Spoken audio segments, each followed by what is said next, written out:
Good morning, all.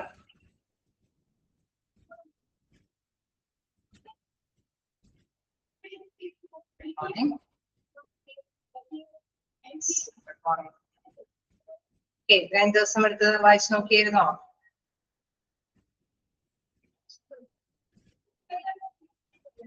പലതരത്തിലുള്ള കാര്യങ്ങൾ നമ്മൾ ഡിസ്കസ് ചെയ്തു. വ്യത്യസ്ത സ്വഭാവമുള്ള ഓരോ ജീവനക്കാരനെ കുറിച്ചിട്ടും അല്ലെ പേഴ്സണാലിറ്റി ഉള്ള വ്യക്തികളെ കുറിച്ചിട്ടൊക്കെയാണ് നമ്മൾ ഡിസ്കസ് ചെയ്തത്. വായിച്ചു നോക്കിയിരുന്നോ? ഡൗട്ടുകൾ എന്തെങ്കിലും ഉണ്ടോ?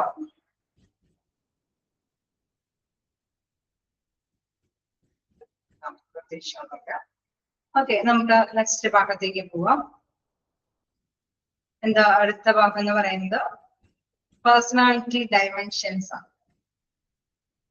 പേഴ്സണാലിറ്റി ഡയമെൻഷൻസ് എന്താണ്? പേഴ്സണാലിറ്റി ഡയമെൻഷൻസ് എന്ന് പറയുന്നത് അതായത് ഇതും ഇങ്ങനെ വ്യക്തിത്വ ഗുണങ്ങളുള്ള കാര്യങ്ങളെ കുറിച്ചിട്ട് തന്നെയാണ് ഡിസ്കസ് ചെയ്തു പോകുന്നത്. അതില് പ്രധാനമായിട്ടും 5 ഡയമെൻഷൻസിനെ കുറിച്ചിട്ടാണ് പറയുന്നത്. The big 5 personality dimensions are extraversion, agreeableness, consciousness, emotional stability, and openness to experience. വ്യത്യസ്തമായിട്ടുള്ള വ്യക്തി ഗുണങ്ങൾ അല്ലെ, ഗുണങ്ങൾ എന്ന് പറയുമ്പോൾ തീർച്ചയായിട്ടും പറയുന്നുണ്ട് എക്സ്ട്രാവേഷൻ, ഇൻട്രോവേഷൻ, എക്സ്ട്രാവേഷനെ കുറിച്ചിട്ട് നിങ്ങൾ പഠിച്ചതാണ് അല്ലെ, നമ്മൾ ഡിസ്കസ് ചെയ്തതാണ്. ഇൻട്രോവേർട്ടും എക്സ്ട്രാവേർട്ടിനെ കുറിച്ചിട്ടും ഡിസ്കസ് ചെയ്തതല്ലേ അല്ലേ? അതായത് എന്താ പറയുന്നത്, പൊതുവായിട്ട് അല്ലെ എല്ലാത്തിലും ഇടപെടുത്താനായിട്ടുള്ള നേച്ചർ, മനോഭാവമുള്ള എംപ്ലോയീസും ഉണ്ട്. ഇൻട്രോവേർട്ട് ആയിട്ട് ജോലിയിൽ മാത്രം ഒഴുകി പോകുന്ന എംപ്ലോയീസും ഉണ്ട്.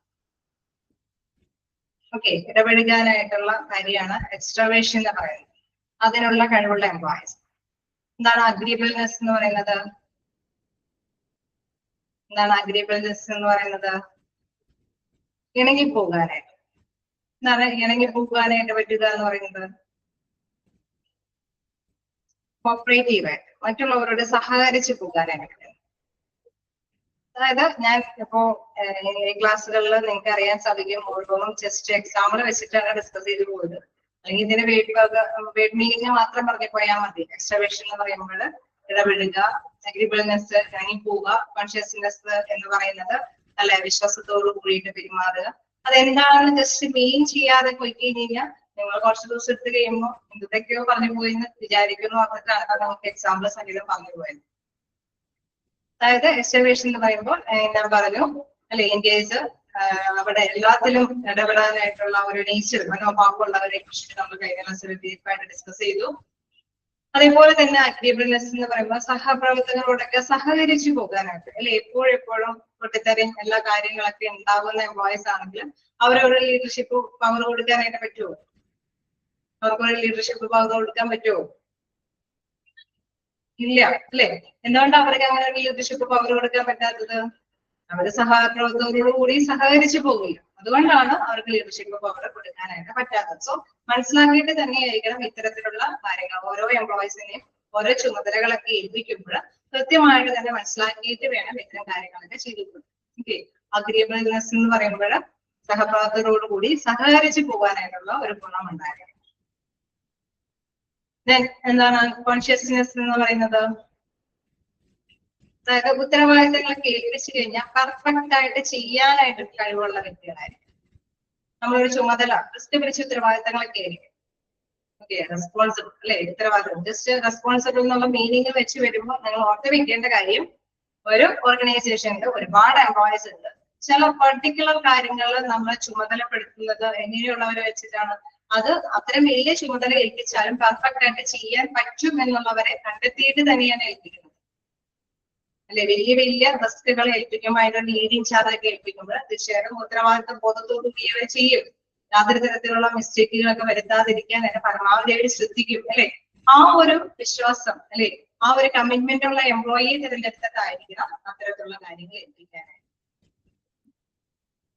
ഓക്കെ, ക്ലിയർ അല്ലേ? ക്ലിയർ അല്ലേ? നെക്സ്റ്റ് പറയുന്നത് ഇമോഷണൽ സ്റ്റെബിലിറ്റി. എന്താണ് ഇമോഷണൽ സ്റ്റെബിലിറ്റി എന്ന് പറയുന്നത്? ആവാനായിട്ടും കൂടുതൽ സമ്മർദ്ദമുള്ള ടൈമുകളിൽ ജസ്റ്റ് കാം, ഓക്കെ, നമുക്ക് കുഴപ്പമില്ല. കാമാവാനായിട്ടുള്ള എംപ്ലോയീസിനെ എന്ത് കാര്യങ്ങളെ ഏൽപ്പിക്കാൻ പറ്റിയ കാമാവാനായിട്ടുള്ള എംപ്ലോയീസിനെ. പക്ഷെ സ്ട്രെസ് നിറഞ്ഞ ടൈമിലും നമുക്ക് ചില കാര്യങ്ങൾ അവരെ ഏൽപ്പിക്കാൻ പറ്റും എന്നുള്ളത് മനസ്സിലാക്കണം, അല്ലെ? കുറച്ച് കൂടുതൽ കൺഫ്യൂഷൻ ആയിട്ടുള്ള കാര്യങ്ങൾ, കൂടുതൽ സമ്മർദ്ദം ഉണ്ടാവാൻ ചാൻസ് ഉള്ള ഡ്യൂട്ടികളാണെങ്കിലും അത് മനസ്സിലാക്കി തന്നെ അവർക്ക് ഇന്ന എംപ്ലോയീസിനെ അത് ഹാൻഡിൽ ചെയ്യാൻ പറ്റും. അവർ വലിയ ടെൻഷൻ അടിക്കാതെ കമാൻഡ് ക്വയറ്റായിട്ടുള്ള രീതിയിൽ അതിനൊരു പ്രതിവിധി കണ്ടെത്താൻ പറ്റും അവരെ ഏൽപ്പിച്ചാൽ. പക്ഷെ വളരെയധികം ടെൻഷൻ അടിക്കുന്ന ഒരു എംപ്ലോയീസിനെ തെരഞ്ഞെടുത്തിട്ട് വളരെ സമ്മർദ്ദമുള്ള ഒരു കാര്യങ്ങൾ ഏൽപ്പിക്കാൻ പറ്റുമോ? സാധിക്കോ? ഇല്ല.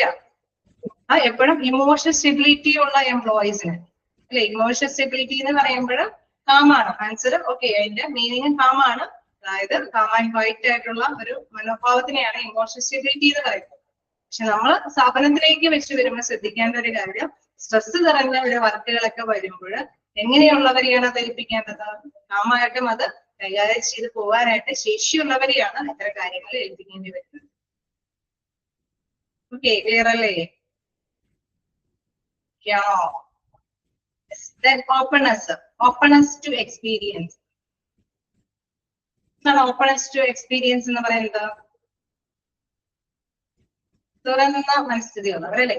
എന്നാ തുറന്ന ന്യൂ ഐഡിയാസ്, തുറന്ന മനസ്ഥിതിയോട് കൂടിയിട്ട്, തുറന്ന കാഴ്ചപ്പാടോട് കൂടിയിട്ട് പുതിയ ഐഡിയാസ് വരുമ്പോൾ, ന്യൂ എക്സ്പീരിയൻസ് വരുമ്പോഴും അത് ഉൾക്കൊള്ളാൻ ശേഷിയുള്ള എംപ്ലോയീസിന്. ഓപ്പൺനെസ് ടു എക്സ്പീരിയൻസ് എന്ന് പറയുമ്പോൾ പുതുമ തന്നെ, അല്ലെ? ന്യൂ ഐഡിയാസിനെ നമ്മൾ എങ്ങനെയാ അക്സെപ്റ്റ് ചെയ്യേണ്ടത്? അത് ചിലരൊക്കെ ആണെങ്കിൽ ന്യൂ ഐഡിയാസ് വരുമ്പോൾ അതിൽ നിന്ന് മുഖം തിരിക്കും. ഓക്കെ, നമുക്ക് ഇങ്ങനെ പോയാൽ തന്നെ മതി, വലിയ പ്രശ്നമൊന്നും ഇല്ലാതെ പോകുന്നതാണല്ലോ, ഇതിന് പുതിയ ഐഡിയാസ് എടുത്തിട്ട് വലിയ പ്രശ്നങ്ങളൊക്കെ ഉണ്ടാക്കിക്കൊണ്ടുവരുന്നത്, അല്ലെ? കുറച്ചും കൂടി ഡിഫിക്കൽട്ട്. പക്ഷെ നമുക്കറിയാം, ഏതൊരു സ്ഥാപനത്തിന് മുന്നോട്ട് പോകണമെങ്കിൽ പുതിയ നിറഞ്ഞ ഐഡിയാസ് ഇൻവോൾവ് ചെയ്ത് മുന്നോട്ട് പോകേണ്ടത് ആവശ്യമാണ്. അങ്ങനെ റിസ്ക് എടുക്കാൻ ശേഷിയുള്ളവരെയാണ് തീർച്ചയായിട്ടും ഓപ്പണസ് ആയിട്ടുള്ള എംപ്ലോയീസിനെയാണ് ന്യൂ ഐഡിയാസ് ഒക്കെ ഏൽപ്പിക്കാനായിട്ട് പറ്റുള്ളൂ. ഓക്കെ, ഒന്ന് ശ്രമിച്ചു നോക്കുക, നമ്മളെ കൊണ്ട് പറ്റുമോ, അല്ലെ? ആദ്യം നമ്മൾ എന്തെങ്കിലും ഒരു മെഷീൻ ഇംപ്ലിമെന്റ് ചെയ്യുമ്പോൾ, അല്ലെങ്കിൽ ഒരു ടെക്നോളജി ഷെയർ ചെയ്ത് കൊടുക്കുക, ഒരു ടെക്നോളജി, അല്ലെ? ഒരു പുതിയ നിറഞ്ഞ ടെക്നോളജി ഒക്കെ ഇംപ്ലിമെന്റ് ചെയ്യുമ്പോൾ തീർച്ചയായിട്ടും അത് അക്സെപ്റ്റ് ചെയ്യാൻ പറ്റുന്ന എംപ്ലോയീസ്, അല്ലെ? അതിനോട് കുറച്ചും കൂടി വിയോജിപ്പുള്ള എംപ്ലോയീസിനെ അല്ല അത് ഏൽപ്പിച്ചു കൊടുക്കേണ്ടത്. ആ പുതുമ നിറഞ്ഞ കാര്യങ്ങൾ ചെയ്യാനായിട്ട് മനോഭാവം, അത് അക്സെപ്റ്റ് ചെയ്യാനായിട്ട് താല്പര്യമുള്ള എംപ്ലോയീസിനെ തന്നെയായിരിക്കണം ഇത്തരം കാര്യങ്ങൾ ഏൽപ്പിച്ചു കൊടുക്കേണ്ടത്.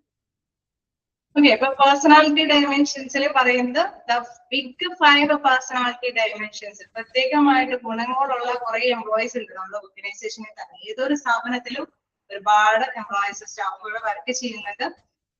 ഈ സ്റ്റാഫുകൾക്കെല്ലാം വ്യത്യസ്തമായിട്ടുള്ള കുറെ ഗുണങ്ങളുണ്ട്.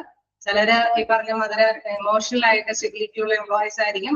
ചിലത് എല്ലാ പുതുമ നിറഞ്ഞ കാര്യങ്ങൾ ഉൾക്കൊള്ളാനായിട്ട് മനോഭാവമുള്ളവരായിരിക്കും, അല്ലെ? ചിലവരെല്ലാം എല്ലാവരോടും അഡ്ജസ്റ്റബിൾ ആയിട്ട് മുന്നോട്ട് കൊണ്ടുപോകാനായിട്ടുള്ള ഒരു മനോഭാവമുള്ള എംപ്ലോയീസ് ഉണ്ടാവും, അല്ലെ? അങ്ങനെ തീർച്ചയായിട്ടും അത് ഏത് തരത്തിലുള്ള എംപ്ലോയീസ് ആണെന്ന് കണ്ടെത്തി അതിനനുസരിച്ചിട്ട് കാര്യങ്ങൾ ഏൽപ്പിച്ചു കൊടുക്കാനായിട്ട് ശ്രദ്ധിക്കേണ്ടത്.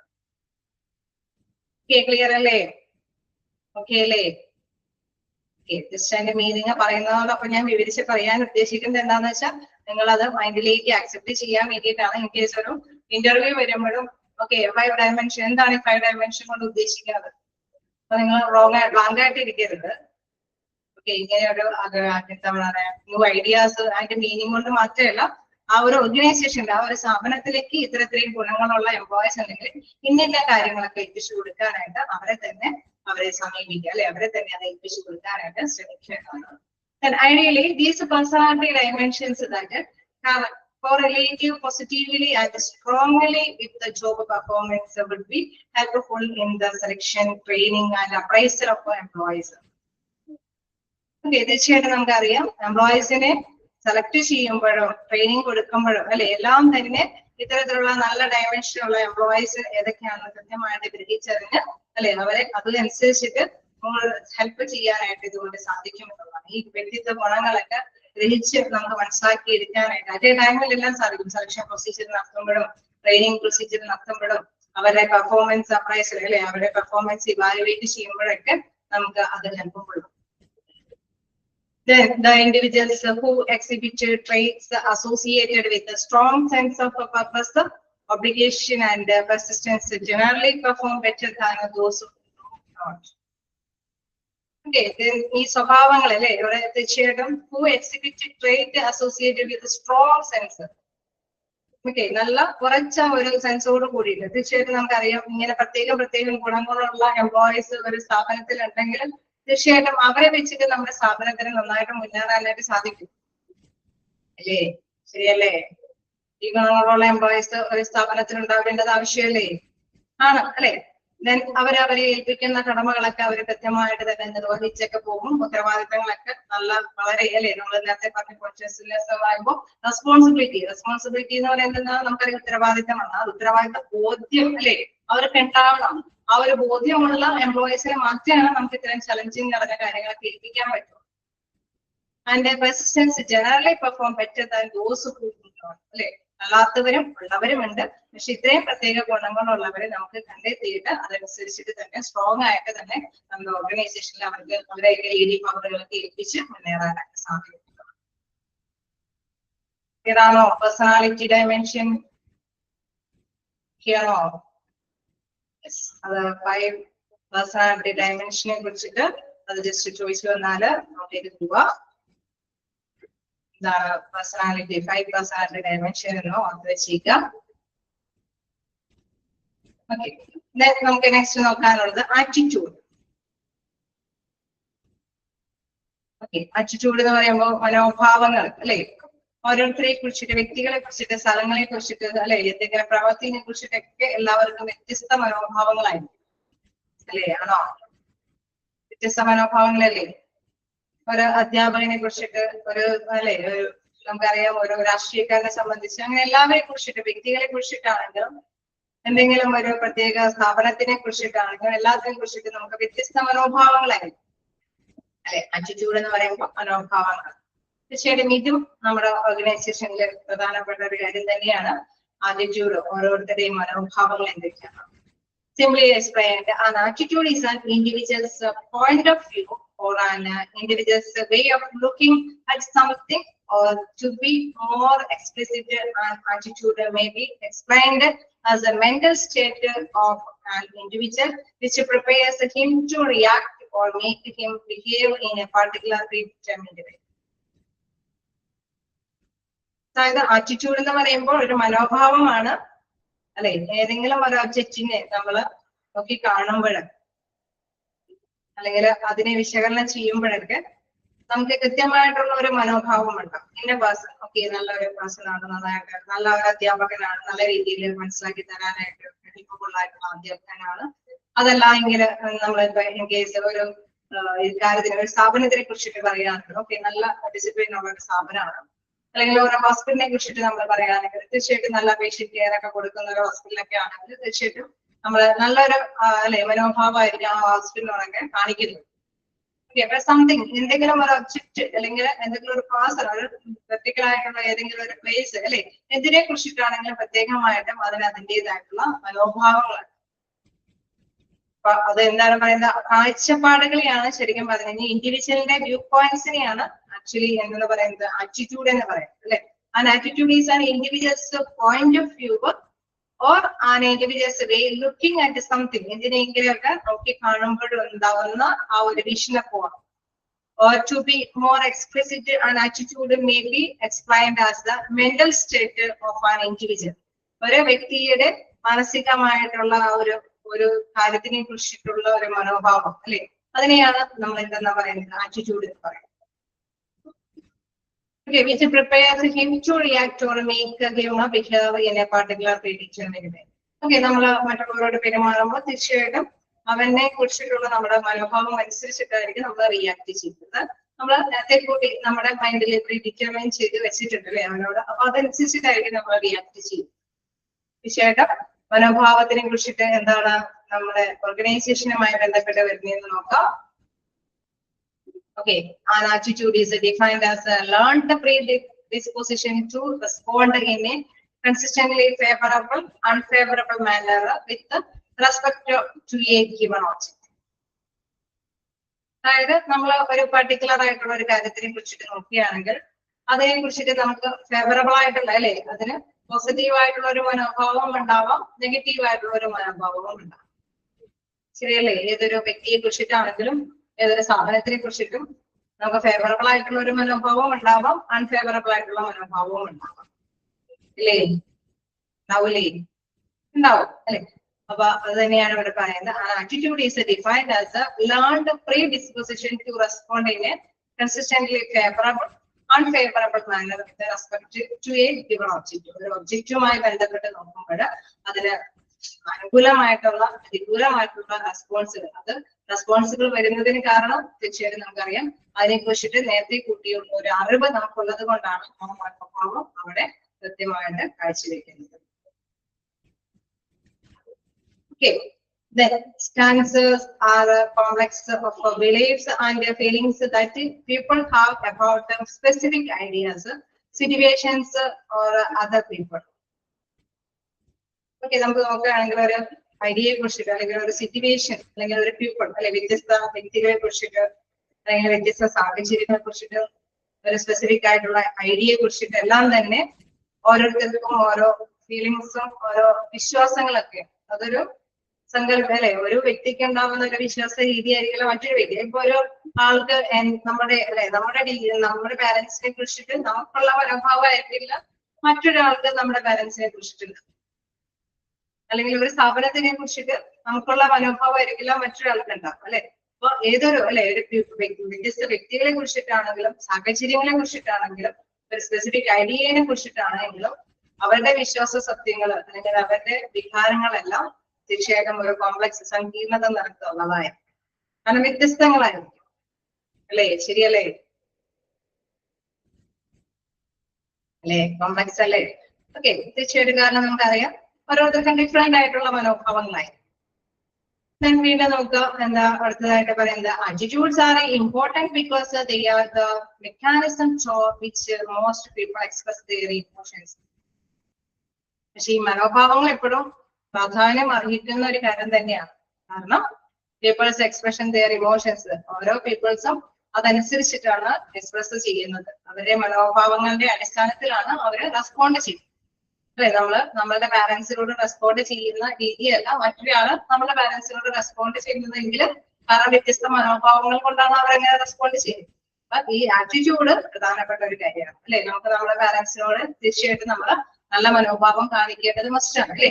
അതുപോലെ തന്നെ നമ്മൾ ഇപ്പൊ വർക്ക് ചെയ്യുന്ന സ്ഥാപനത്തിലാണെങ്കിലും ജീവനക്കാരാണെങ്കിലും ഒക്കെ അവരെ വ്യത്യസ്ത മനോഭാവങ്ങളുള്ളവരാണ്. വ്യത്യസ്ത രീതിയിൽ അവരെ ക്യാച്ച് ചെയ്യുന്നത് കൊണ്ടാണ് വ്യത്യസ്ത മനോഭാവങ്ങൾ അവിടെ പ്രകടമാകുന്നത്.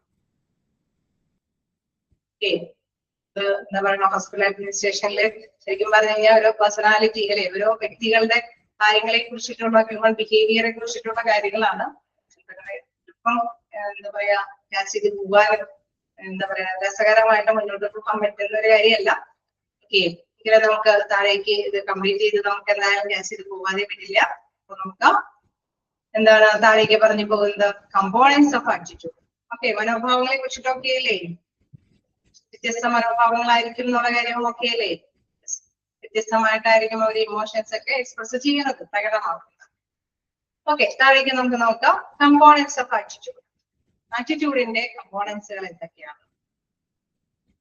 Okay, attitude consists of 3 elements, namely affective component, cognitive component, and intentional component.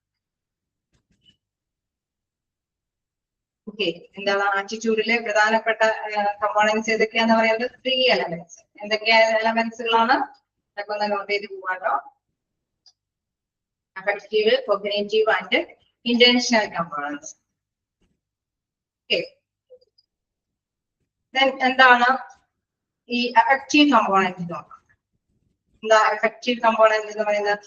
How we feel towards the situation. Okay, affective component എന്ന് പറയുമ്പോൾ നമുക്കറിയാം അവരുടെ ഫീലിങ്സ് ഇമോഷൻ നിന്നാണ് അത് വരുന്നത്. താഴേക്ക് അതിനെ കുറിച്ചിട്ട് വരുന്നുണ്ട്, നമുക്ക് ആ ഒരു ഡീപ്പായിട്ടുള്ള ഇതിലേക്ക് പോവാം. അപ്പൊ നിങ്ങൾക്ക് കുറച്ചുകൂടി ക്ലിയർ ആവും. The affective component of an attitude reflects feelings and emotions that an individual has towards a situation. ഓരോ സിറ്റുവേഷൻസിലുള്ള ഫീലിങ്സ് ഇമോഷൻസ് ആണ് അവിടെ റിഫ്ലക്ട് ചെയ്ത് വരുന്നത്. ഒരു സിറ്റുവേഷൻസിൽ ഓരോ ഇൻഡിവിജ്വൽസിനും നമുക്കറിയാം വ്യത്യസ്തമായിട്ടുള്ള ഫീലിങ്സ് ഇമോഷൻസ് ആയിരിക്കും ഉണ്ടാവുക. അത് ഓക്കെയാണ് അല്ലേ, എല്ലാവർക്കും അറിയാവുന്ന കാര്യമാണ്.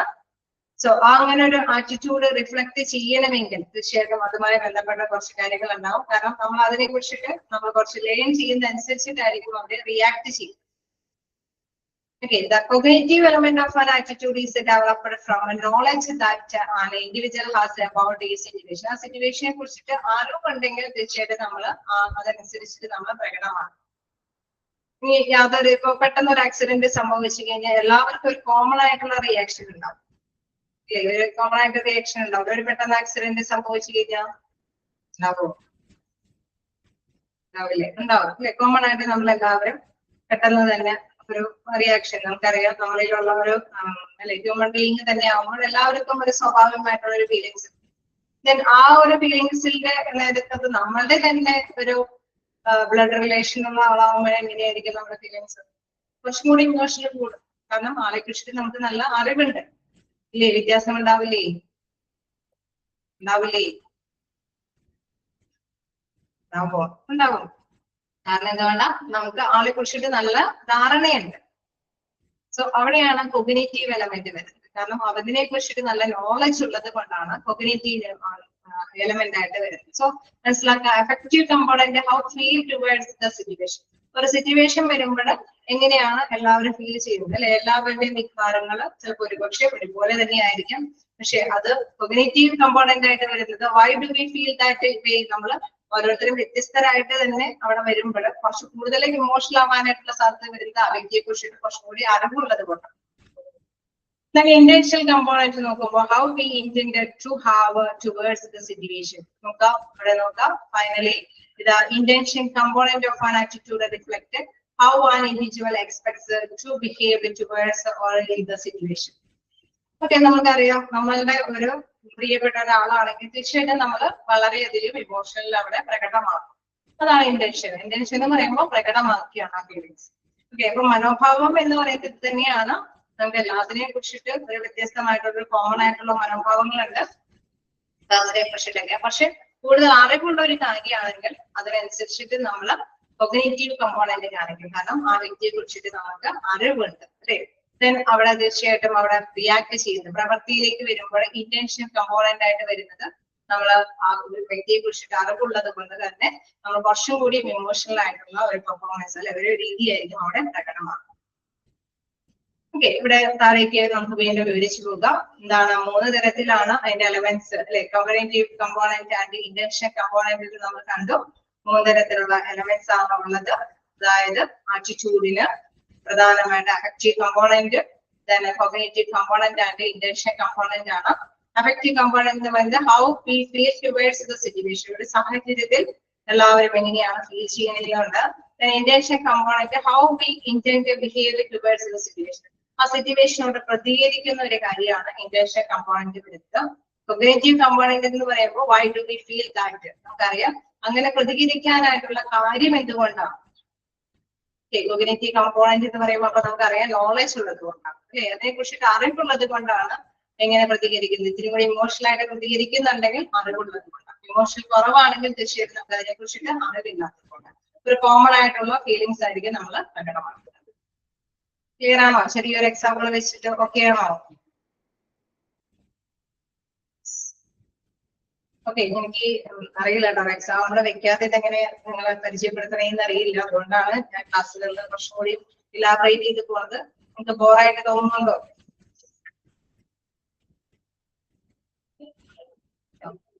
ഓക്കെ, തീർച്ചയായിട്ടും അതിന്റെ ജസ്റ്റ് മീനിങ് പറഞ്ഞു കഴിഞ്ഞ് കഴിഞ്ഞാൽ ഒരിക്കലും നമുക്കത് മുന്നോട്ട് പോകാൻ പറ്റില്ല. പ്രത്യേകിച്ച് നമുക്ക് ഇനി ഓർഗനൈസേഷനിലേക്ക് ഇനി ഇത് വെച്ചുകൊണ്ട് വരണം.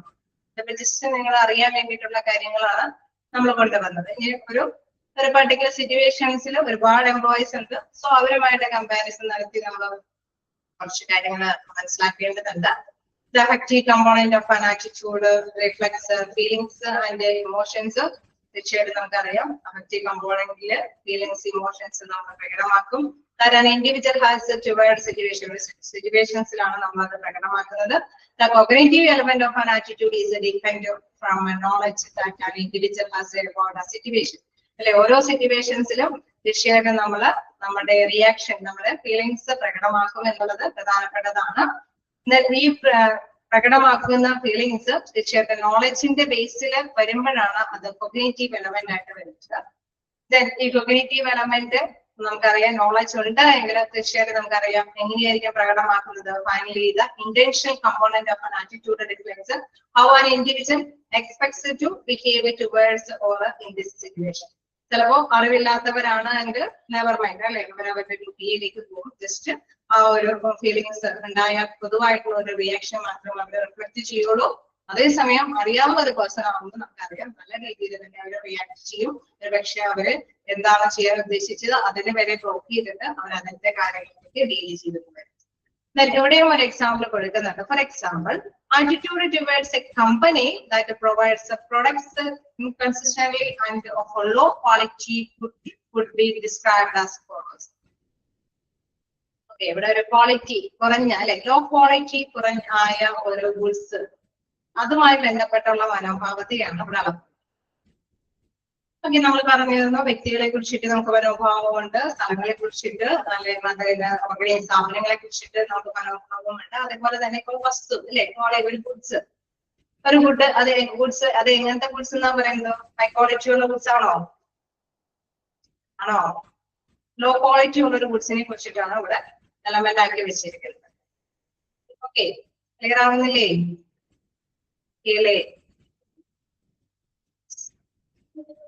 റിയാക്ട് ചെയ്യാണ്ട, മനസ്സിലാക്കി പോകുന്നില്ലേ?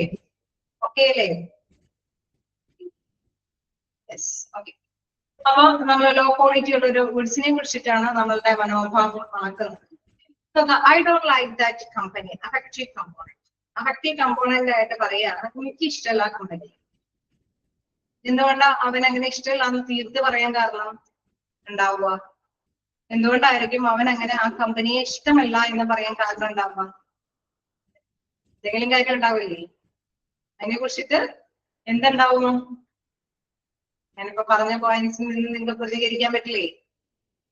എനിക്ക് ഇഷ്ടമല്ല എന്ന് അവൻ പ്രതികരിക്കണമെങ്കിൽ അവന് എന്തുണ്ടായിരിക്കണം? നേരത്തെ കൂട്ടി ആ കമ്പനിയെ കുറിച്ച് അറിവുണ്ടായിരിക്കണം, അല്ലെ? ഒരു നോളജ് ഉണ്ടായിരിക്കണം. അറിവുള്ളത് കൊണ്ടാണ് എനിക്ക് ഇഷ്ടമല്ല എന്ന് അവൻ റിഫ്ലക്ട് ചെയ്യുന്നത്. I don't like that company. Effective component ആയിട്ട് പറയാണ്, ഞാൻ ആ കമ്പനിയെ ഇഷ്ടപ്പെടുന്നില്ല. അപ്പൊ നമുക്കറിയാം ഒരു അറിവുള്ളത് കൊണ്ടാണ് അവൻ അങ്ങനെ റിയാക്ട് ചെയ്യുന്നത്, അല്ലെ? They are the worst supplier from I have ever dealt with them. അവിടെ സപ്ലൈ ചെയ്യുന്ന സാധനങ്ങളെല്ലാം വേസ്റ്റ് ആയിട്ടുള്ള സംഭവങ്ങളാണ് അവിടെ സപ്ലൈ ചെയ്തു പോകുന്നത്. കാരണം എന്തുകൊണ്ടാ? അവര് കൊഗ്നിറ്റീവ് കമ്പോണന്റ് ഉണ്ട്, അതായത് നോളജ്. അഫക്റ്റീവ് കമ്പോണന്റ് എന്ന് പറയുന്നത് അവൻ ആ കമ്പനിയെ വെറുക്കുന്നു, അതായത് അവന്റെ മനോഭാവം എനിക്ക് ഇഷ്ടമല്ല എന്നുള്ള മനോഭാവമാണ്. അവന് കൊഗ്നിറ്റീവ് കമ്പോണന്റ്, അവന് ഈ അഫക്റ്റീവ് കമ്പോണന്റ് ഉണ്ടാവുന്നത് എവിടെ നിന്നാണ്? ഈ കൊഗ്നിറ്റീവ് കമ്പോണന്റ് ഉള്ളതുകൊണ്ട്, അതായത് നോളജ് ഉള്ളത് കൊണ്ടാണ്. കാരണം അവന് ചിലപ്പോ എപ്പോഴെങ്കിലും അവൻ ധരിച്ചിട്ടുണ്ടാവും, അല്ലെ? എവിടെ സാധനം ധരിച്ചിട്ടുണ്ടാവും, അത് വേസ്റ്റ് ആയിട്ടുണ്ടാവും, അല്ലെ? നല്ല ക്വാളിറ്റി ഉള്ള ഗുഡ്സ് ആയിട്ട്. I will never do business with them, അല്ലെ?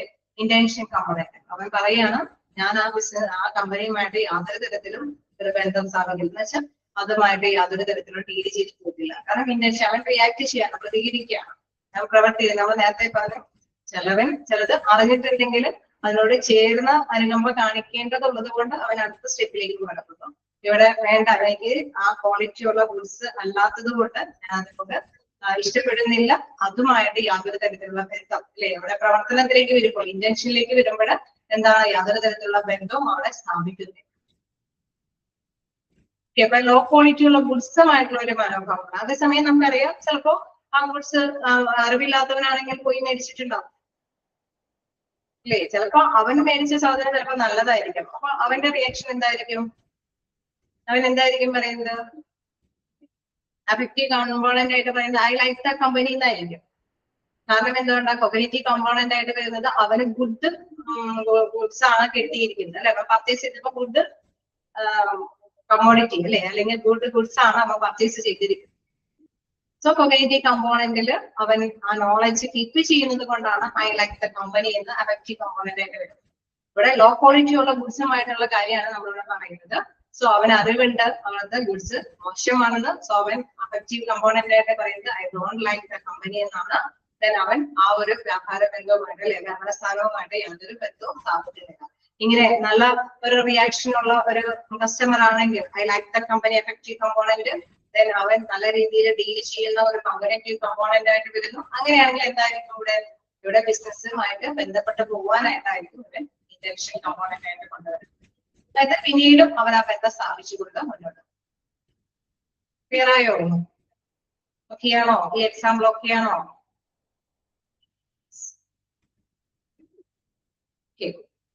ഇനി നമുക്ക് താഴേക്ക് പോകാം. എന്തിനാണ് ഇത് ഇവിടേക്ക് നിർവഹിച്ചു പോകണേന്ന് നമുക്ക് പറയണ്ടേ അല്ലെ? People try to maintain consistency among the three components of their attitudes. However, situations can occasionally occur that result in a conflict. Okay, തീർച്ചയായിട്ടും നമുക്കറിയാം ഈ മനോഭാവങ്ങളുടെ ഒരു പ്രത്യേകത. നമ്മളിപ്പോ ഒരാള് ഗുഡ്സ് മേടിച്ചപ്പോ മോശമാണെന്ന് കണ്ട് ആ മനോഭാവത്തിനോടൊപ്പം തന്നെ ആ ഒരു കസ്റ്റമർ പോയി. ദെൻ മറ്റൊരു കസ്റ്റമറിനെ നമ്മൾ കണ്ടു നല്ലൊരു മനോഭാവം കീപ്പ് ചെയ്തുകൊണ്ട് ആ വ്യാപാര ബന്ധം കണ്ടിന്യൂ ചെയ്ത് പോകാനായിട്ടാണ് അവൻ ആഗ്രഹിക്കുന്നത്. ഇവിടെ പറയുന്ന മറ്റൊരു കാര്യം എന്ന് പറയുന്നത് consistency among the three components of their attitude. However, situations can occasionally occur that result in conflicts. ചിലപ്പോഴൊക്കെ ഈ ഒരു കോൺഫ്ലിക്ട്സ് വരാം, നല്ലതായിട്ട് ചീത്തയായിരിക്കും. അങ്ങനെയുള്ള ഒരു നിലപാടിൽ കീപ്പ് ചെയ്യാനായിട്ട് വരാനായിട്ട് സാധ്യതയുണ്ട്. നല്ല അനുഭവം ഉള്ളവരുമുണ്ട്, ചീത്ത അനുഭവം ഉള്ളവരുമുണ്ട്. ചിലപ്പോ ഒരുപക്ഷെ ഈ ചീത്ത അനുഭവം ഉള്ളവനെ മറ്റുള്ള അല്ലെ ഒരു കുറച്ചും കൂടി നല്ല രീതിയിൽ തന്നെ കാര്യങ്ങളൊക്കെ മനസ്സിലാക്കിയിട്ട് ഒരു പ്രാവശ്യം പർച്ചേസ് ചെയ്തപ്പോ നല്ലൊരു പ്രോഡക്റ്റ് ആയിരുന്നെങ്കിൽ തീർച്ചയായിട്ടും ഇവന്റെ മനോഭാവം മാറാനും ചാൻസ് ഉണ്ട് അല്ലേ? കോൺഫ്ലിക്ട്സ് വരാനായിട്ട് മാനസികമായിട്ടൊരു സംഘർഷം വരാനായിട്ടുള്ള സാധ്യത വരില്ലേ?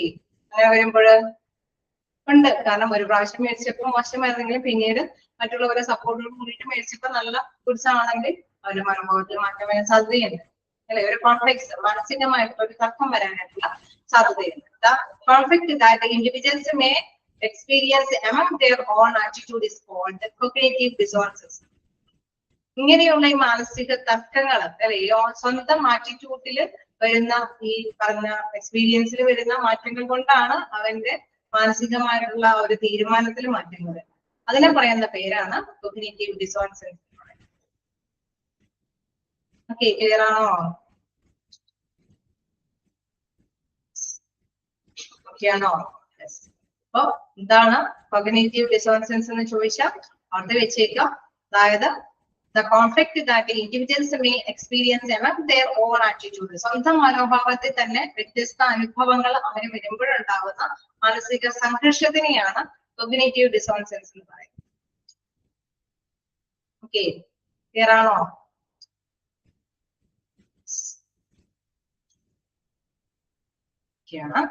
നമ്മൾ ചെറിയ ചെറിയ കാര്യങ്ങളാണ് പഠിച്ചു പോകുന്നുള്ളൂ. പക്ഷെ കുറച്ച് മനസ്സിലാക്കി തന്നെ പോകണം. അല്ലെങ്കിൽ ജസ്റ്റ് എടുത്ത് വായിച്ചു നോക്കുമ്പോൾ ഒന്നും ഓർമ്മയില്ലാതെ അല്ലെ മനസ്സിലാവാത്ത ഒരു രീതിയിലേക്ക് വരും. അതുകൊണ്ട് തന്നെ എപ്പോഴും ഞാൻ പറയാറുണ്ട് നമ്മൾ ജസ്റ്റ് എടുക്കുന്നത് വായിച്ച് നിങ്ങളുടേതായ ലാംഗ്വേജിൽ ഒന്ന് നോട്ട് ചെയ്ത് പോകാനായിട്ട്. നമ്മൾ ഇന്നെടുത്തത് പേഴ്സണാലിറ്റി ഡയമെൻഷൻസ്, കുറച്ച് 5 ഡയമെൻഷൻസിനെ കുറിച്ചിട്ട് പറഞ്ഞു. അതൊരു ഓർഗനൈസേഷനിൽ എങ്ങനെയാണ് കൈകാര്യം ചെയ്തു പോകേണ്ടത്, എത്ര ഗുണങ്ങളുണ്ട് എന്ന് മനസ്സിലാക്കിയിട്ട് ലീഡിങ് കാര്യങ്ങളൊക്കെ കൊടുക്കേണ്ട കാര്യങ്ങൾ പറഞ്ഞു. ആറ്റിറ്റ്യൂഡിന്റെ കാര്യത്തിൽ നമ്മൾ പറഞ്ഞു വലിയൊരു അല്ലെ കുറച്ച് കൂടുതൽ ഡീപ്പായിട്ട് പറയുമ്പോഴും ജസ്റ്റ് മനസ്സിലാക്കേണ്ട ഒരു കാര്യത്തിലേ ഉള്ളൂ. അതായത് മാറ്റങ്ങൾ സ്വന്തം എക്സ്പീരിയൻസ് കൊണ്ട് ഈ പറഞ്ഞ മാതിരി കറക്റ്റ് ആയിട്ടുള്ള ഒരു തീരുമാനത്തിൽ എന്തെങ്കിലും കോൺഫ്ലിക്ട്സ് വരാനായിട്ടുള്ള സാധ്യതകളുണ്ട്. അതിനെയാണ് കോഗ്നിറ്റീവ് ഡിസോണൻസ് എന്ന് പറയുന്നത്. ഓക്കെ, ക്ലിയർ അല്ലേ? ഓക്കെ, അപ്പൊ ഈ ആറ്റിറ്റ്യൂഡ് ഫോർമേഷൻ ആൻഡ് ചേഞ്ച് എന്ന് പറയുന്നത് ഇനി നമുക്ക് അടുത്ത തലത്തിലേക്ക് വരികയാണ്. അതായത് നമുക്കറിയാം ചേഞ്ചസ് വരാനായിട്ടുള്ള സിറ്റുവേഷൻ എങ്ങനെയൊക്കെയാണ് വന്നതെന്നുള്ള കാര്യം നമുക്ക് ഒരു ഐഡിയ കിട്ടിയിട്ടുണ്ട് അല്ലെ? അപ്പൊ താഴേക്ക് നോക്കുക. Attitude formation and change. Individual attitude from over time as the result of repeated personal experience with ideas, situations or people. വ്യക്തികളെ കുറിച്ചിട്ടാണെങ്കിലും സാഹചര്യങ്ങളെ കുറിച്ചിട്ടാണെങ്കിലും ഐഡിയകളെ കുറിച്ചിട്ടാണെങ്കിലും വ്യക്തിപരമായിട്ടുള്ള എക്സ്പീരിയൻസുകൾ റിപ്പീറ്റഡ് ആയിട്ടുള്ള എക്സ്പീരിയൻസുകൾക്ക് അനുസരിച്ചിട്ട് ആറ്റിറ്റ്യൂഡിലും നമുക്ക് മനോഭാവത്തിലും വേരിയേഷൻസ് വരും അല്ലെ? Attitudes that are contextually specific and learned are a crucial way to understand individual behavior in the organization. Okay, തീർച്ചയായിട്ടും ഈ മനോഭാവങ്ങൾ തീർച്ചയായിട്ടും നമുക്കറിയാം അത് നമ്മളിത് പറഞ്ഞു വരാനായിട്ടുള്ള പ്രധാനപ്പെട്ട കാര്യം എന്ന് പറയുമ്പോൾ ഒരു എക്സാമ്പിൾ ഇവിടെ പറയുന്നുണ്ട് താഴേക്ക്. അപ്പൊ നിങ്ങൾക്ക് കുറച്ചും കൂടി ഈ സ്ഥാപനത്തിൽ ഇതിന്റെ കാര്യം എന്താണെന്നുള്ള കാര്യം ഐഡിയ കിട്ടും. ആറ്റിറ്റ്യൂഡ് എന്ന് പറയുമ്പോൾ തീർച്ചയായിട്ടും കറക്റ്റ് ആയിട്ട് ലേൺ ചെയ്തിട്ട് മാത്രമേ നമുക്ക് തീരുമാനങ്ങൾ എടുക്കാൻ പറ്റുള്ളൂ. ഒരു ഡിസിഷൻ എടുക്കുമ്പോൾ ജസ്റ്റ് ഒരു പ്രാവശ്യം നമ്മുടെ അനുഭവം ഒരു എക്സ്പീരിയൻസ് പറ്റി ഒരു എംപ്ലോയിയെ കുറിച്ചിട്ട് ഒരു പ്രാവശ്യം എക്സ്പീരിയൻസ് കിട്ടിയെന്ന് വെച്ചിട്ട് ഡെഫിനറ്റ്ലി നമുക്കൊരു തീരുമാനം എടുക്കാനായിട്ട് പറ്റില്ല. ഒരു മാനേജേഴ്സും അങ്ങനെ ഡെഫിനറ്റ് ആയിട്ട് ഒരു തീരുമാനത്തിൽ എത്തരുത്. നല്ല എംപ്ലോയി ആണ്, മോശം എംപ്ലോയി ആണ് എന്നുള്ളൊരു തീരുമാനത്തിലേക്ക് എടുക്കാൻ പാടില്ല. സോ എക്സ്പീരിയൻസുകൾ പല അനുഭവങ്ങളുടെ വെളിച്ചത്തിലായിരിക്കണം നമ്മൾ ഈ എംപ്ലോയീസിനെ കുറച്ച് കാര്യങ്ങൾ കേൾപ്പിക്കാൻ പറ്റും എന്നുള്ളൊരു തീരുമാനം എടുക്കാൻ പറ്റും. ഓക്കെ, താഴേക്ക് നോക്കാം. ഇവിടെ പറയുന്നത് അതാണ് attitude that are must contextually specific and learned are crucial അല്ലെ. അത് ക്രൂഷ്യൽ വേയിലൂടെ തന്നെ നമ്മൾ പഠിക്കണം. അണ്ടർസ്റ്റാൻഡ് ഇൻഡിവിജ്വൽ അല്ലെ, ഓരോ ഇൻഡിവിജ്വലിന്റെയും ബിഹേവിയർ, ഓർഗനൈസേഷനിലുള്ള ആ ഒരു ബിഹേവിയർ ക്രൂഷ്യൽ ആയിട്ട് തന്നെ പഠിച്ചതിന് ശേഷം മാത്രമാണ് സ്പെസിഫിക് ആയിട്ട് നമുക്ക് ഐഡന്റിഫൈ ചെയ്യാൻ പാടുള്ളൂ. An attitude can shift due to the introduction of a new information. പുതിയ ഇൻഫോർമേഷന്റെ അടിസ്ഥാനത്തിൽ മാറ്റങ്ങൾ വരാനായിട്ടുള്ള സാധ്യതകളുണ്ട്. A manager may have a negative attitude about a new employee because of his lack of a job related experience.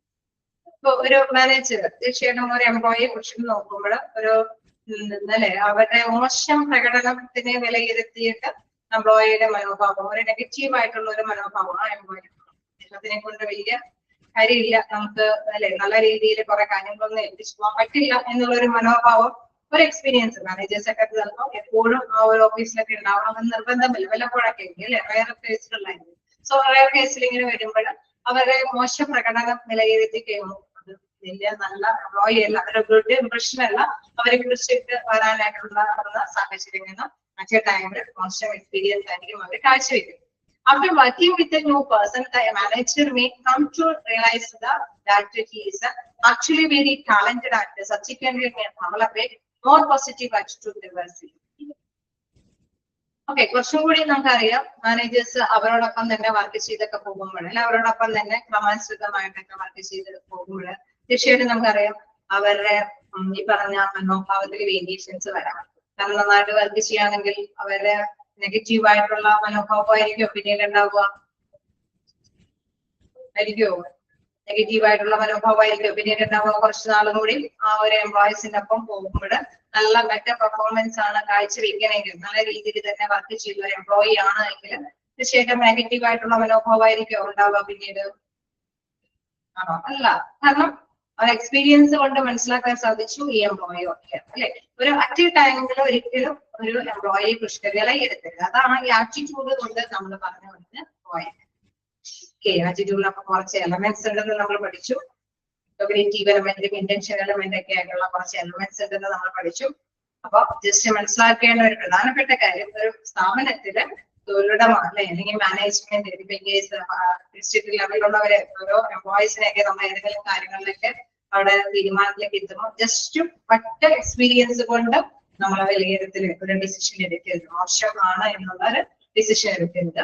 വീണ്ടും വീണ്ടുമുള്ള പരസ്പരം നമ്മളുടെ experience കൊണ്ട് പലതരത്തിലുള്ള അനുഭവത്തിന്റെ അടിസ്ഥാനത്തിലായിരിക്കണം ഒക്കെയാണ് ഇത് ഗുഡാണ് മോശമാണെന്ന് പ്രെഡിക്റ്റ് ചെയ്യാൻ പാടും. ഓക്കെ, ക്ലിയർ അല്ലേ? ണോ?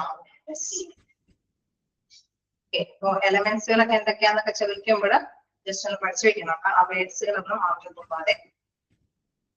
ഇനി നമുക്ക് നെക്സ്റ്റ് നോക്കാനുള്ളത് വർക്ക് റിലേറ്റഡ് ആറ്റിറ്റ്യൂഡ്സ്.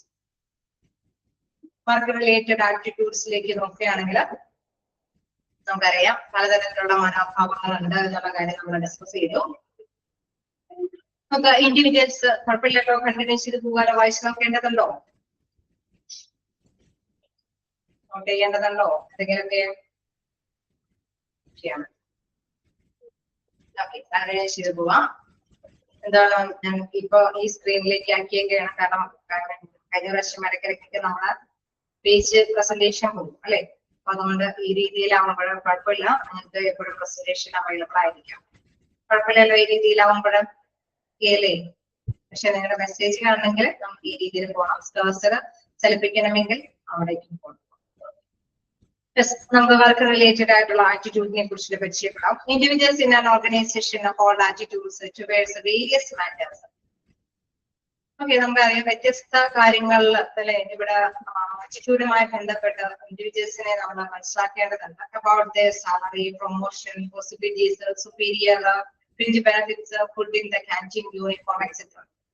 നമ്മുടെ മനോഭാവത്തിന്റെ കാര്യങ്ങൾ നോക്കുമ്പോൾ എംപ്ലോയീസിന് അല്ലെ എല്ലാവർക്കും നമുക്കറിയാം ഇവിടെയും കുറെ കാര്യങ്ങളെ കുറിച്ചിട്ട് പറയുന്നുണ്ട്. സാലറി അല്ലെ, വേതനം, അതല്ലെങ്കിൽ പ്രൊമോഷൻ, അതായത് ജോലി കയറ്റം, ദെൻ സുപ്പീരിയർ നമുക്കറിയാം മേലാധികാരികൾ, ഫ്രിഞ്ച് ബെനിഫിറ്റ്സ് എന്തെങ്കിലൊക്കെ സാലറിക്ക് അപ്പുറമുള്ള ബെനിഫിഷ്യൽ, നമുക്ക് മെഡിക്കൽ അലവൻസ് അല്ലെ, അങ്ങനെയുള്ള കുറച്ച് അലവൻസുകൾ പാക്കേജുകളൊക്കെ തീരുമാനിക്കുമ്പോൾ, ഫുഡ് ഇൻ ദ ക്യാന്റീൻ സൗകര്യങ്ങളൊക്കെ ഏർപ്പാട് ചെയ്യുമ്പോൾ, യൂണിഫോം ഇവർക്കൊക്കെ എംപ്ലോയീസിനൊക്കെ ആവശ്യമായിട്ടുള്ള യൂണിഫോം കാര്യങ്ങളിലൊക്കെ തീർച്ചയായിട്ടും നമുക്കറിയാം വ്യത്യസ്ത മനോഭാവങ്ങളാണ്. ഓരോ എംപ്ലോയീസ് ചിലതിനോടൊക്കെ കൂടുതൽ യോജിപ്പെടാം, ചിലതിനോടൊക്കെ വിയോജിപ്പെടാം.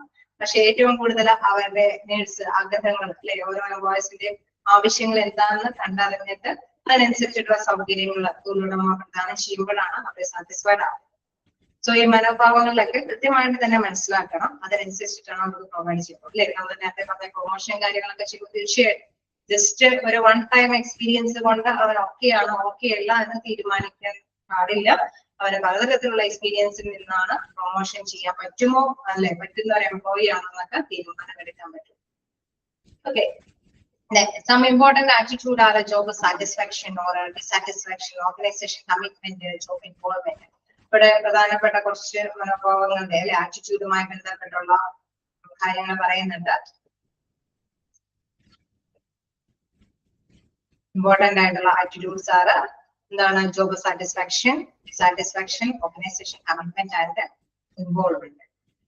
ഓക്കെ, അപ്പൊ ഇതില് പ്രധാനമായിട്ടും എംപ്ലോയീസിന്റെ ഒരു കാര്യമാണ് കൂടുതലായിട്ട് ശ്രദ്ധ കേന്ദ്രീകരിക്കുന്നത്. ഈ ഒരു ചാപ്റ്ററുകളുടനീളം അങ്ങനെയാണ് ഓർഗനൈസേഷൻ ബിഹേവിയർ, ഓർഗനൈസേഷനോട് പൊരുത്തപ്പെട്ട് പോകുന്ന എംപ്ലോയീസിനെ വാർത്തെടുക്കുക, നല്ല സാറ്റിസ്ഫൈഡ് ആക്കിയെടുക്കുക, അവരെ കൊണ്ട് നന്നായിട്ട് എഫിഷ്യന്റ് ആയിട്ട് വർക്ക് ചെയ്യിപ്പിക്കുക, നല്ല സേവനങ്ങൾ പ്രദാനം ചെയ്യുക. ഓക്കെ, ഓവറോൾ എംപ്ലോയീസിനെ ഹാൻഡിൽ ചെയ്യുന്ന കാര്യങ്ങളാണ് മോസ്റ്റ്ലി ഓർഗനൈസേഷൻ ബിഹേവിയറിലുള്ളത്.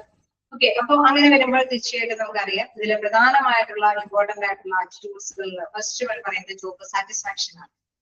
എന്താണ് ജോബ് സാറ്റിസ്ഫാക്ഷനിൽ പറയുന്നത്? Job satisfaction is an attitude that will indicate the degree to which a person feels pleased or content with their work. Okay, ഒരു വർക്ക് നമ്മളെ ഏൽപ്പിക്കുന്ന ഒരു വർക്ക് നമുക്ക് സന്തോഷകരമായി ചെയ്തു കഴിഞ്ഞു കഴിഞ്ഞാൽ എന്താ പ്രത്യേകത? നന്നായിട്ട് റിസൾട്ട് ചെയ്യാൻ സാധിക്കും അല്ലെ, നല്ല രീതിയിൽ റിസൾട്ട് കാഴ്ചവെക്കാൻ സാധിക്കും. അത് ഡിസാറ്റിസ്ഫാക്ഷനോട് കൂടിയിട്ടാണ് ചെയ്യുന്നെങ്കിലോ നല്ല റിസൾട്ട് നേടിയെടുക്കാൻ പറ്റുമോ? ഒരു എംപ്ലോയി സന്തോഷത്തോടു കൂടിയിട്ട് നല്ല സംതൃപ്തിയോട് കൂടിയിട്ടാണ് വർക്ക് ചെയ്യുന്നതെങ്കിൽ നല്ലൊരു ബെറ്റർ റിസൾട്ട് ആയിരിക്കും അവർക്ക് നേടിയെടുക്കാൻ പറ്റും അല്ലേ? ശരിയല്ലേ? ഭയങ്കര സ്ട്രെസ്സോടും മടുപ്പോടൊക്കെ കൂടിയിട്ട് വർക്ക് ചെയ്യുകയാണെങ്കിൽ നല്ല റിസൾട്ട് ആയിരിക്കും. ഇപ്പൊ ഒരു സർവീസ് കൊടുക്കുകയാണ്, അത് സാറ്റിസ്ഫാക്ഷനോട് കൂടിയിട്ട് സർവീസ് കൊടുക്കുമ്പോൾ എന്താണ്? വളരെ ഫ്രീ ആയിട്ട് അല്ലെ, വളരെ സൗമ്യമായിട്ട്, വളരെ അങ്ങോട്ടും അല്ലെ പരസ്പരം യോജിപ്പോട് കൂടിയിട്ടായിരിക്കും റിയാക്ട് ചെയ്യും. തീർച്ചയായിട്ടും അപ്പൊ സാറ്റിസ്ഫാക്ഷൻ ഒരു പ്രധാനപ്പെട്ട ഒരു കാര്യമാണ്. Job satisfaction is an attitude that indicate the degree to which a person is pleased or content. Content എന്ന് പറയുന്നത് എന്താണ്? സാറ്റിസ്ഫാക്ഷൻ തന്നെയാണ്. സംതൃപ്തി അല്ലെ, വിത്ത് ദെയർ വർക്ക്. വർക്കില് ഒരു സംതൃപ്തി അല്ലെങ്കിൽ ഒരു സന്തോഷം, അത് പ്രധാനമായിട്ടും പേഴ്സൺസിന് വളരെ പ്രധാനപ്പെട്ടതാണ്. നല്ല രീതിയിൽ തന്നെ വർക്ക് മുന്നോട്ട് കൊണ്ടുപോകുന്നതിന്. Extensive research conducted on a job satisfaction has indicated that personal factors such as individuals' needs and aspirations determine this attitude, along with the group and organization factors such as the relationship with the co-workers and the supervisors and working conditions, work policies and compensations. Okay, ഒരുപാട് research ഒക്കെ ഗവേഷണങ്ങളൊക്കെ നടത്തുമ്പോൾ തീർച്ചയായിട്ടും ഈ job satisfaction അത് നിലനിർത്തി കിട്ടണമെങ്കിൽ ഒരുപാട് അതിനെ ചുറ്റിപ്പറ്റിയുള്ള ഘടകങ്ങൾ ഒരു എംപ്ലോയി വർക്ക് ചെയ്യുന്ന പ്ലേസുകളിൽ അവരുടെ ആവശ്യങ്ങൾ അനുസരിച്ചിട്ടുള്ള കാര്യങ്ങളൊക്കെ ചെയ്തു കൊടുക്കും അല്ലെ. നല്ല രീതിയിലുള്ള വർക്കിംഗ് കണ്ടീഷൻസ് ഒക്കെ അവർക്ക് ഉണ്ടാക്കി കൊടുക്കാം. പിന്നെ അവരുടെ മനോഭാവങ്ങളിൽ എപ്പോഴും നല്ല ഊർജം പകർന്നത്തക്ക വിധത്തിലുള്ള കാര്യങ്ങളൊക്കെ ചെയ്തു കൊടുക്കേണ്ടതുണ്ട്. ഓർഗനൈസേഷനിലായിട്ടുള്ള ഫാക്ടേഴ്സ് പറയുമ്പോൾ നല്ല ബെറ്റർ റിലേഷൻഷിപ്പ് അല്ലെ, സഹപ്രവർത്തകരൊക്കെ ആയിട്ട്, ഉദ്യോഗസ്ഥരൊക്കെ ആയിട്ട് നല്ലൊരു ബന്ധം, പേടിച്ചും ഒക്കെ ജോലി ചെയ്യുക എന്ന് പറയുമ്പോൾ നല്ല മാക്സിമം റിസൾട്ട് അവർക്ക് നേടിക്കൊടുക്കുക അല്ലെ, കാഴ്ചവെക്കാനായിട്ട് സാധിക്കാതെ ഫ്രീ ആയിട്ട് തന്നെ വർക്ക് ചെയ്യാനായിട്ടുള്ള ഒരു ആറ്റിറ്റ്യൂഡ്, ഒരു വർക്കിംഗ് കണ്ടീഷൻസ് അവിടെ പ്രൊവൈഡ് ചെയ്യണം. സഹപ്രവർത്തകരൊക്കെ ആയിട്ട് നല്ലൊരു ബെറ്റർ റിലേഷൻഷിപ്പ് കാഴ്ചവെക്കാനായിട്ടുള്ള ഒരു സാഹചര്യം അവിടെ ഉണ്ടായിരിക്കണം. സൂപ്പർവൈസേഴ്സ് ആണെങ്കിൽ തീർച്ചയായിട്ടും നമുക്ക് ഡൗട്ടുകളൊക്കെ ഉണ്ടെങ്കിൽ ക്ലിയർ ആയിട്ട് തന്നെ മിങ്കിൾ ചെയ്ത് പരിഹരിക്കാൻ പറ്റുന്ന രീതിയൊക്കെ ആണെങ്കിൽ തീർച്ചയായിട്ടും ആ എംപ്ലോയി സാറ്റിസ്ഫൈഡ് ആയിരിക്കും. അല്ലേ, ശരിയല്ലേ? അങ്ങനെയൊക്കെയുള്ള ഒരു സാഹചര്യമാണെങ്കിൽ എംപ്ലോയി സാറ്റിസ്ഫൈഡ് ആയിരിക്കില്ലേ? സംശയങ്ങളുണ്ടെങ്കിൽ പറഞ്ഞു കൊടുക്കാനും നല്ല വർക്കിംഗ് കണ്ടീഷനും സഹപ്രവർത്തകരൊക്കെ ആയിട്ട് നല്ല രീതിയിൽ തന്നെ ഡീൽ ചെയ്ത് പോകാനായിട്ടുള്ള സാഹചര്യങ്ങളൊക്കെ അവിടെ അറേഞ്ച് ചെയ്ത് കൊടുക്കുമ്പോൾ തീർച്ചയായിട്ടും എന്താണ് അവിടെ സാറ്റിസ്ഫൈഡ് ആയിട്ട് തന്നെ മുന്നോട്ട് പോകാനായിട്ട് സാധിക്കും. സോ അതുപോലെ തന്നെ അവിടെയുള്ള പോളിസികൾ, അല്ലെ, വർക്ക് പോളിസീസ് ആൻഡ് കോമ്പൻസേഷൻസ് അവിടെയൊക്കെ ഭയങ്കര എന്താ പറയുക, കൃത്യസമയത്ത് പങ്ക്ച്വാലിറ്റി ഒക്കെ ഓക്കെ, അതൊക്കെ നമുക്ക് ആവശ്യമാണ്. സ്പാൻ ഓഫ് കൺട്രോളും സിസ്റ്റം ഒക്കെ അവിടെ ആവശ്യമാണ്. പക്ഷെ അതിലധികമായിട്ട് വളരെയധികം കൺട്രോളും സ്ട്രെസ് നിറഞ്ഞ വർക്കുകളൊക്കെ ഏൽപ്പിച്ചു കഴിഞ്ഞാൽ തീർച്ചയായിട്ടും അവർക്ക് പൊരുത്തപ്പെട്ട് പോകാനായിട്ട് ബുദ്ധിമുട്ടായിരിക്കും. അല്ലെ, അവർക്ക് പോളിസികളൊക്കെ അവർക്ക് അനുയോജ്യമായ രീതിയിലായിരിക്കണം, അല്ലെങ്കിൽ കോമ്പൻസേഷനൊക്കെ അവർക്ക് ആഗ്രഹിക്കുന്ന വിധത്തിൽ. തീർച്ചയായിട്ടും നമുക്കറിയാം ബോണസോ അല്ലെങ്കിൽ നന്നായിട്ട് ഓവർ ടൈം വർക്ക് ഒക്കെ ചെയ്യുന്നുണ്ടെങ്കിൽ അതനുസരിച്ചൊക്കെ സാലറി കൊടുക്കാനായിട്ടുള്ള പ്രത്യേക അനുമതികളൊക്കെ അവിടെ അവൈലബിൾ ആണ്. സോ അങ്ങനെയൊക്കെ വരുമ്പോൾ തീർച്ചയായിട്ടും എന്താ പറയുന്നത്, എംപ്ലോയി സാറ്റിസ്ഫൈഡ് ആയി. Okay, but job satisfaction is an attitude that indicates the degree to which a person feels pleased or content with their work. വർക്കില് അവന് സന്തോഷവാനായിട്ട് മുന്നോട്ട് പോകാനായിട്ട് തീർച്ചയായിട്ടും അതിനനുസരിച്ചുള്ള സൗകര്യങ്ങൾ അവിടെ അവൈലബിൾ ആകണം. അല്ലെ, ആ ഒരു മനോഭാവത്തോട് കൂടിയിട്ടാണ് ഇത്തരം കാര്യങ്ങളൊക്കെ ചെയ്തു പോകേണ്ടത്. സോ ഇതുമായിട്ട് റിസർച്ച് നടത്തുമ്പോൾ തീർച്ചയായിട്ടും എന്തൊക്കെയാണ് ഇതിനോട് ചേർന്നതിൽ ഇൻക്ലൂഡ് ചെയ്ത് പോകണം എന്ന് പറയുന്നത്. അതായത് ഇൻഡിവിജ്വൽസ് നീഡ്സ് എന്താണെന്ന് മനസ്സിലാക്കണം, മനോഭാവങ്ങൾക്ക് അനുയോജ്യമായിട്ടുള്ള തീരുമാനങ്ങളൊക്കെ എടുക്കണം, എന്താണ് ഓർഗനൈസേഷനിലെ ഘടകങ്ങൾ അല്ലെങ്കിൽ റിലേഷൻഷിപ്പ് ഒക്കെ നല്ല രീതിയിലുള്ള റിലേഷൻഷിപ്പ് കീപ്പ് ചെയ്യാൻ പറ്റുന്ന സാഹചര്യം ഉണ്ടായിരിക്കണം. സഹപ്രവർത്തകരായിട്ട് സുപ്പീരിയേഴ്സ് ആയിട്ടൊക്കെ നല്ല രീതിയിൽ യോജിച്ചു പോകാനായിട്ട് സംശയങ്ങളൊക്കെ ചോദിക്കാൻ പറ്റുന്ന ഒരു വർക്കിംഗ് കണ്ടീഷൻസ് ആയിരിക്കണം അവിടെ പ്രൊവൈഡ് ചെയ്യേണ്ടത്. അവർക്ക് അനുയോജ്യമായിട്ട് ഉള്ള പോളിസികളായിരിക്കണം അവൈലബിൾ ആക്കേണ്ടത്. കോമ്പൻസേഷൻ പാക്കേജുകളൊക്കെ ആണെങ്കിൽ അതിന് അനുയോജ്യമായ രീതിയിലായിരിക്കും. സോ അങ്ങനെ വരുമ്പോഴെന്താണ് ജോബ് സാറ്റിസ്ഫാക്ഷൻ അവർക്ക് നേടിയെടുക്കാനായിട്ട് സാധിക്കും. ഓക്കെ, ഏതാണോ ഈ ഒരു ഭാഗം കൂടെ വെച്ച് നമുക്ക് നിർത്താം. Satisfied employee also tend to be absent lesser. Okay, അപ്പൊ ഇവിടെ മനോഭാവത്തിലേക്ക് വരികയാണല്ലോ ഈ സാറ്റിസ്ഫാക്ഷനുമായി ബന്ധപ്പെട്ടത്. സാറ്റിസ്ഫാക്ഷൻ ആയിട്ടുള്ള എംപ്ലോയി അവിടെ ജോലി ചെയ്യുകയാണെങ്കിൽ എന്താ പ്രത്യേകത? അവര് ആബ്സെന്റ് ആവാനായിട്ടുള്ള ഒരു മനോഭാവം കാണിക്കില്ല. അല്ലെ, അവർക്ക് എല്ലാ ദിവസവും ജോലിക്ക് വരാൻ ഒരു പേടിയും കൂടാതെ ജോലിക്ക് വരാനായിട്ട് ഒരു താല്പര്യം അവര് പ്രകടമാക്കും. സാറ്റിസ്ഫൈഡ് എംപ്ലോയി എങ്ങനെയുള്ള മനോഭാവം കാണിക്കുന്നത്? ആബ്സെന്റ് ലെസ് ഓഫൺ, അല്ലെ, വളരെ കുറിച്ചൊക്കെയാണ് ആബ്സെന്റിസം കാണിക്കാൻ സാധിക്കുള്ളൂ. To make a positive contributions, അവരെപ്പോഴും നല്ല രീതിയിലുള്ള സംഭാവനകൾ കാഴ്ചവെക്കും. അതായത് മോശം പ്രകടനമല്ല അവർ കാഴ്ചവെക്കുക, നല്ല റിസൾട്ട് ആയിരിക്കും കാഴ്ചവെക്കുക. And to stay with the organization, അത് മാത്രമല്ല ഓർഗനൈസേഷനിൽ നിലനിന്ന് പോകാനും അവർ ആഗ്രഹിക്കും. മറ്റു കമ്പനിയിൽ പോകണം എന്നുള്ളൊരു ആഗ്രഹമൊന്നും ഇത്തരത്തിലുള്ള സാറ്റിസ്ഫൈഡ് ആയിട്ടുള്ള എംപ്ലോയിക്ക് ഉണ്ടാവില്ല. ശരിയല്ലേ? ശരിയായ മനോഭാവം അല്ലേ? അല്ലേ, നേരത്തെ പറഞ്ഞ സാറ്റിസ്ഫാക്ഷൻ അവൈലബിൾ ആക്കി കഴിഞ്ഞാൽ ഇത്തരത്തിലുള്ള കാര്യങ്ങളൊക്കെ ഓക്കെ അല്ലേ? ഒക്കെയാണ് അല്ലേ? അവൻ ആബ്സെന്റ് ആവാനായിട്ട് ആഗ്രഹിക്കില്ല, അതേപോലെ തന്നെ അവൻ നല്ല രീതിയിൽ തന്നെ അവന്റെ റിസൾട്ട് കാഴ്ചവെക്കും. ഞാൻ അതുപോലെ തന്നെ ഓർഗനൈസേഷനിൽ നിന്ന് വിട്ടുപോകാനായിട്ട് ആഗ്രഹിക്കില്ല. അല്ലെ, to stay with organization, organization തന്നെ കണ്ടിന്യൂ ചെയ്യാനായിട്ട് ആഗ്രഹിക്കും. In contrast, a dissatisfied employee may be absent more often, may experience stress that is disrupted for workers and may be continually looking for another job. ഇതിന് reverse ആയിരിക്കും അല്ലെ dissatisfied ആയിട്ടുള്ള എംപ്ലോയിക്ക്. Dissatisfied ആയിട്ടുള്ള എംപ്ലോയിയുടെ മനോഭാവം എന്തായിരിക്കും? അയ്യോ നാളെ അല്ലേ ജോലിക്ക് പോകാനായിട്ടുള്ള ഒരു മടിയായിരിക്കും അവർ ഫീൽ ചെയ്യും. അതുപോലെ തന്നെ എക്സ്പീരിയൻസ് ഒക്കെ ആണെങ്കിൽ കോവർക്കേഴ്സിനോടൊക്കെ വളരെ അല്ലെ ഡിസ്റ്റർബഡ് ആയിട്ടുള്ള ഒരു എക്സ്പീരിയൻസ് ആയിരിക്കും അവർക്ക് ഉണ്ടാവുക. അല്ല, അവരുടെ സൗമ്യമായിട്ട് പെരുമാറാനായിട്ടുള്ള ഒരു മനോഭാവം ഒന്നും അവർക്ക് ഉണ്ടാവില്ല, കാരണം അവർ അൺസാറ്റിസ്ഫൈഡ് ആണ്. അതുപോലെ തന്നെ അവരെ എപ്പോഴും അനന്തര ചുപ്പിന് വേണ്ടിയിട്ട് തെരഞ്ഞുകൊണ്ടേയിരിക്കും. ഓക്കെ, ക്ലിയർ അല്ലേ? ഫസ്റ്റ് മനോഭാവം ഒക്കെയാണോ? ക്ലിയർ ആണ്? എന്തെങ്കിലും ഡൗട്ടുകള് ചോദിച്ചു പോകാട്ടോ. നമുക്കൊരു പാരഗ്രാഫും കൂടി അതിന്റെ കൂടെ തന്നെയുണ്ട്. Organizational elements that impact employee satisfaction include pay, promotion, policies, and procedures of the organization and working conditions. Organizationന്റെ elements നോക്കുകയാണെങ്കിൽ ഇതിനോട് സ്വാധീനം ചെലുത്തുന്ന ഒരു കാര്യമാണ് എംപ്ലോയിയുടെ സാറ്റിസ്ഫാക്ഷനോടൊപ്പം തന്നെ പിടിച്ചു നിർത്താൻ പറ്റുന്ന മറ്റു കുറച്ച് കാര്യങ്ങൾ കൂടിയുണ്ട്. അതായത് സാറ്റിസ്ഫാക്ഷൻ കൂടുതൽ കിട്ടണമെങ്കിൽ എന്താണ്, പേ, സാലറി കൂട്ടി കൊടുക്കാം, പ്രൊമോഷൻ സാഹചര്യങ്ങളൊക്കെ അവൈലബിൾ ആക്കി കൊടുക്കാം, നല്ല പോളിസി പ്രൊസീജിയേഴ്സ് ഒക്കെ, നല്ല വർക്കിംഗ് കണ്ടീഷൻസ് ഒക്കെ അവർക്ക് പ്രൊവൈഡ് ചെയ്യും. അങ്ങനെ സാറ്റിസ്ഫാക്ഷൻ കുറച്ചും കൂടി കൂട്ടിക്കൊടുത്ത് മുന്നോട്ട് പോയി കഴിഞ്ഞാൽ തീർച്ചയായിട്ടും അവര് നല്ലൊരു എക്സ്പീരിയൻസ്ഡ് ആയിട്ടുള്ള ഒരു എംപ്ലോയി ആയിട്ട് ആ ഓർഗനൈസേഷനിൽ തന്നെ യാതൊരു തരത്തിലും പോകാതെ തന്നെ മുന്നോട്ട് പോകാനായിട്ട് ശ്രമിക്കും, അല്ലെ? Group factors involving relationship with coworkers and supervisors also influence job satisfaction. Job satisfaction കിട്ടാനായിട്ടുള്ള മറ്റൊരു കാര്യം എന്ന് പറയുന്നത് കോവർക്കേഴ്സും മേലധികാരികളൊക്കെ തമ്മിൽ നല്ലൊരു റിലേഷൻഷിപ്പ് ഉണ്ടാക്കി കൊടുക്കുന്നത് നല്ലൊരു അല്ലെ, അവർക്ക് സഹപ്രവർത്തകരെ കാണാൻ വേണ്ടിയിട്ട് നാളെ കാണാം എന്നുള്ളൊരു മൈൻഡിലായിരിക്കും ഇന്ന് പോകുന്നത് തന്നെ, അല്ലെ? അവരായിട്ട് വീണ്ടും വന്ന് രോഗ്യത്തിലായി അവരെ ചിലപ്പോ അവരുടേതായിട്ടുള്ള പേഴ്സണൽ പ്രോബ്ലംസ് വരെ അവർക്ക് ഇല്ലാതെ, അല്ലെ, ചില നേരത്തേക്ക് മറന്നു പോകുന്ന ഒരു അവസ്ഥയിലേക്ക് മുന്നോട്ട് കൊണ്ടുപോയി ആ ഓർഗനൈസേഷനിൽ തന്നെ നല്ല ഹാർഡ് വർക്ക് ചെയ്യാനായിട്ടുള്ള താല്പര്യം ഒരു പ്രകടമാണ്. Similarly, satisfaction is influenced by personal factors such as individual needs and goals. Okay. അതുപോലെ തന്നെ സാറ്റിസ്ഫാക്ഷൻ ഇൻഫ്ലുവൻസ് ചെയ്യുന്ന മറ്റൊരു കാര്യം എന്ന് പറയുന്നത് ഈ ഓരോ എംപ്ലോയിയുടെയും ആവശ്യങ്ങൾ, ലക്ഷ്യങ്ങൾ അത് സാക്ഷാത്കരിക്കുന്നതിന് വേണ്ടിയിട്ട്, അല്ലെ?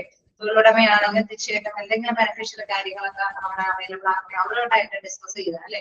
നിങ്ങൾക്ക് ഏത് തരത്തിൽ നിങ്ങളുടെ ടാസ്ക് കംപ്ലീറ്റ് ചെയ്തിരുന്നു, നിങ്ങൾക്ക് ഒരു അപ്രീസിയേഷൻ തരണമെന്നുണ്ട്, എന്താണ് നിങ്ങളുടെ ആവശ്യം, അല്ലെ? ഫിനാൻഷ്യലി എന്തെങ്കിലും ബെനിഫിഷ്യൽ ആയിട്ടുള്ള കാര്യം ചെയ്യണമെന്നാണോ, അല്ലെ? അല്ലെങ്കിൽ ഒരു സ്ഥാനക്കയറ്റം വേണമെന്നാണോ? തീർച്ചയായിട്ടും അവരുടെ ആവശ്യത്തിനനുസരിച്ചിട്ട് അത് കാര്യങ്ങളൊക്കെ ചെയ്തു കൊടുക്കാനായിട്ട് സാധിക്കും. If employees are satisfied with their job, it can result in reducing employee turnover and fewer absence and vice versa. എന്താണ് ടേൺഓവർ എന്ന് പറയുന്നത്? ടേൺഓവർ എന്ന് പറയുന്നത് എന്താണ്? അതായത് ഒഴിഞ്ഞു പോവുക, അല്ലെ?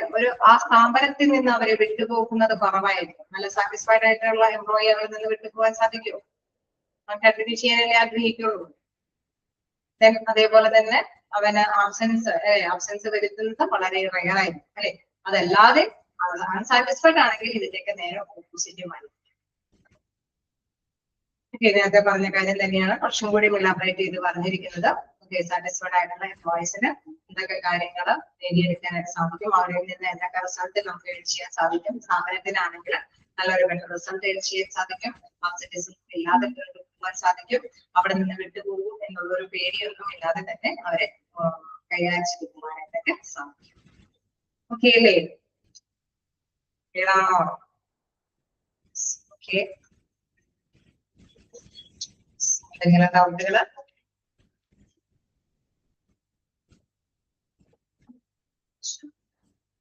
Okay, thank you. Next class will come.